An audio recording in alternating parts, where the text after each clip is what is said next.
Della Skoda Enyaq se ne è parlato molto, soprattutto nel nostro test drive completo, qui in alto nelle schede, fatto insieme agli amici di Skoda Amicar Bari. Questo infatti è il primo SUV 100% elettrico della casa Boema. Ma ci siamo chiesti, voi quanto ne sapete riguardo la Skoda Enyaq? Ecco infatti 10 curiosità nascoste, più una, riguardo appunto questo modello.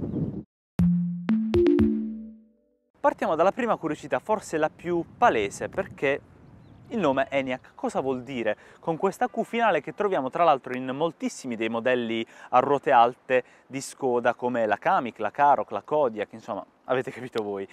Il nome, togliendo la Q, quindi Enya, la parola Enya, deriva dall'antico gaelico, quindi la lingua parlata in antichità in Irlanda, ma anche un po' oggi, e vuol dire fonte di vita, e quindi sta un po' a rappresentare, essendo un modello 100% elettrico, l'ingresso della casa in questo mercato della mobilità elettrica, ma soprattutto ecologica. Spostandoci all'interno, un'altra curiosità sta proprio nel portabicchieri, perché qui abbiamo questo bel gloss black, il selettore, il piccolo selettore che sembra quasi un cioccolatino del cambio automatico monomarcia, la piattaforma wireless per la ricarica, due prese USB-C, ma mi voglio focalizzare su qualcosa di molto poco tech. Il portabicchieri, perché abbiamo due alloggiamenti per delle bottigliette. Ora non me ne trovo sotto mano una, ma è una bottiglietta standard da mezzo litro, però, guardate un po', si può estrarre il portabicchieri, anzi il divisore del portabicchieri, e abbiamo tre binari, 1, 2 e 3, con anche delle guide. Perché? Possiamo modularlo. Mettiamo il caso che abbiamo un bicchierino da caffè e un bicchiere più grande per un caffè americano, lo possiamo modulare in favore del passeggero, o al contrario lo possiamo modulare in favore di chi guida. Spostandoci invece un po' più dietro, sempre sul tunnel centrale, abbiamo questo bel bracciolo che si può modulare in base all'altezza preferita, con una vaschetta, se vogliamo, per metterci ciò che vogliamo e modulare il carico, ma non solo, perché qui dentro, vedete, c'è una cordina, quindi se abbiamo magari dei fogli con dei documenti che devono rimanere fermi, c'è questa cordina a mantenerli fermi e a dividerli dal resto del carico, con anche un piccolo LED di cortesia. Potrebbe sembrare un dettaglio copiato dalle inglesi Rolls-Royce, però anche qui, celeberrimo questo accessorio, abbiamo un ombrello. Chiaramente non è un lungo ombrello da agente segreto inglese, ma è un ombrello abbastanza semplice, nero, si chiude e si apre da solo, e abbiamo la postazione per mettere un ombrello tascabile sia nello sportello del guidatore che del passeggero anteriore. Non temete, perché magari qualcuno di voi si chiederà: ok, ma metti che piove, io l'ombrello lo rimetto qua dentro, che schifo, muffa, umidità. No, perché c'è una canalina, che non posso mostrarvi per evidenti ragioni di video, all'interno di questo sportello, che va un po' a far defluire l'acqua, ad asciugare quindi l'ombrello, e l'acqua cadrà semplicemente fuori dalla vettura senza preoccuparci di creare uno stagno all'interno del nostro pannello porta. Le prossime due curiosità sono molto elettroniche. La prima, dietro il volante, non so se riuscite a vederlo, ma c'è lo start button, un classico pulsante per avviare il motore, ma in quest'auto non serve. Guardate un po', lo schermino dietro il volante stesso è spento, comunque in modalità offline, chiamiamola così. Io premo sul freno,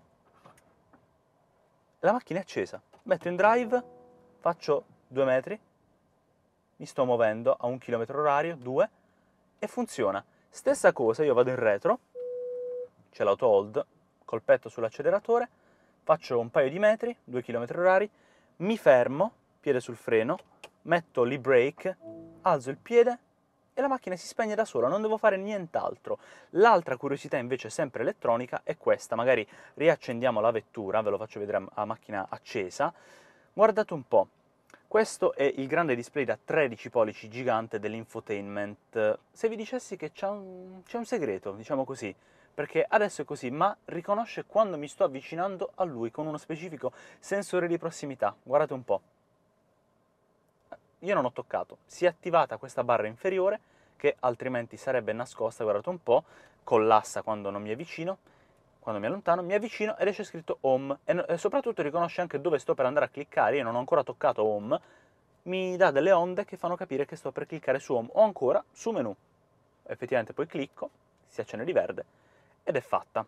Qui dietro è il paradiso delle curiosità, nascoste o meno. Quella più palese e lampante. Abbiamo un bel tavolino che possiamo modulare su più livelli e possiamo richiudere semplicemente con la pressione di un pulsante. Ne abbiamo uno per ogni sedile anteriore, però non solo, perché magari siamo in viaggio e dove poggiamo la nostra bibita, il nostro bicchiere d'acqua per esempio? Beh, presto detto, ve lo faccio vedere da questo lato, perché sull'estremità più esterna c'è un piccolo logo con un bicchiere e semplicemente possiamo andare ad estrarre un piccolo portabicchieri molto intelligente che poi ovviamente può essere collassato all'interno quando non lo usiamo. Inoltre, magari stiamo girando per Bari, agosto, fa caldissimo, vogliamo coprirci un po' dal sole dopo essere andati a mare. Guardate un po', abbiamo la tendina, sempre una per ogni finestrino posteriore, e non solo. I nostri figli magari sono in viaggio, sono stanchi dopo tutte le nuotate di questa bella giornata di mare, possono dormire in maniera confortevole perché nel poggiatesta, ve li faccio vedere, sono integrate due alette sofficissime per andarsi un po' a rilassare e poggiare la propria testa da un lato o dall'altro. Cavolo, quanto avrei adorato un accessorio del genere nell'auto di famiglia quando ero bambino. Guardate un po', ve lo faccio rivedere, posso poggiarmi da questo lato e dormire. Quasi quasi vi direi, vi saluto, ci vediamo alla prossima curiosità di questo video, perché io una mezz'oretta di relax me la farei molto volentieri qui dentro. Ultima curiosità, la modularità di questo carico perfettamente piatto del baule della ENIAC, perché abbiamo numerosi ganci, qui ce ne sono due in alto a cui possiamo appendere le buste della spesa, altri due identici sulla parete sinistra del portabagagli insieme ad un LED di cortesia, altri due vicino all'ingresso della bocca di questo bagagliaio, ma inoltre abbiamo questo accessorio. Che cos'è? Ha del velcro che lo rende montabile sulle pareti stesse da qualunque parte, perché è tutto quanto in tessuto il bagagliaio, ma lo possiamo posizionare dove vogliamo. Guardate un po', se vogliamo ad angolo di quasi 90 gradi, quasi preciso. Se magari abbiamo un carico importante che vogliamo, magari un vassoio di dolci che non deve ballare per il baule vuoto, lo possiamo bloccare in questo angolo qui e quindi non si muoverà in accelerazione e in frenata. Utilissimo, ma togliamolo di mezzo perché, come promesso, c'è una curiosità bonus in più all'interno di questo baule, perché qui ovviamente c'è il cavo di ricarica Mod 3 tipo 2, chiamatelo come volete, per caricare la vettura alle colonnine stradali. Qui è nascosto un piccolo accessorio, una bustina, guardiamo un po' che cosa contiene. Secondo me è utilissimo perché quando mettiamo l'auto sotto carica, magari in un paese dove piove molto, comunque sotto la pioggia, diciamocelo ragazzi, fa schifo, scusatemi il francese, ma appunto il cavo che tocca la macchina sporca, cade a terra per il fango, insomma tanti problemi. Abbiamo una piccola spugnetta ufficiale di Skoda che ci permette di pulire il cavo. Molto semplice, così. Avanti e dietro possiamo pulire il nostro cavo se magari appunto si è bagnato, ed evitare di sporcare tutto ciò che c'è all'interno del baule nel momento in cui l'auto è carica e vogliamo riporlo quindi all'interno di questo bagagliaio. Altrimenti richiudiamo questa spugnetta, ora la metto un po' in disordine per la fretta, vicino a questo piccolo gancio qui dentro, e chiudiamo il nostro baule. Non c'è che dire, lo slogan di Skoda Simply Clever, quindi semplicemente brillante, intelligente, dall'inglese, sta veramente bene a quest'auto, le si cuce perfettamente addosso con tutte queste curiosità che rendono un'auto di queste dimensioni, ma soprattutto di questo segmento, incredibilmente pratica nella vita quotidiana.